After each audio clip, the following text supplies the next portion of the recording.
This is our brand new mold that we're calling the Crystal Gem Trinket Dish. We don't have it available yet, but I've done about 3 pours in it and we wanted to share this new one with you. I used Magic Resin Tabletop and Art Resin, along with Peacock Resin Ink from Octopus Fluids, Chunky Hollow Glitter in High Beams from Glitter Hippo, and Dancing Moon Fairy Dust from Fairy Tale Apothecary.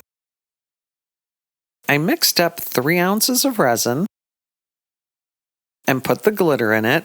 That's going to feed into the crystal area on the edges. There's square crystals on the very top and sides, and it takes just over 3 ounces of resin. If you went over 3 ounces, you'd probably be spilling into the backside. And I'm just pulling apart the edge there, making it just a little bit easier to pour into that area. You can already see the glitter sparkling.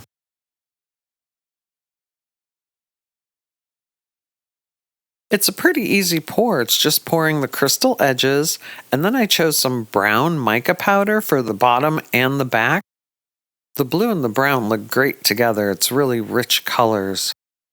I mixed up 6 ounces of resin for the back, but I only used 5 ounces. I had about 0.90 left over, so it's not 6 ounces, probably 5.1 ounces to fill the back.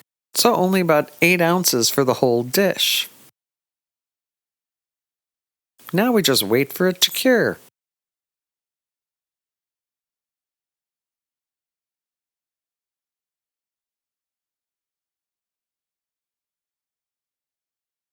It's time to demold. Let's see the sparkle. Wow, that fairy dust looks beautiful in there.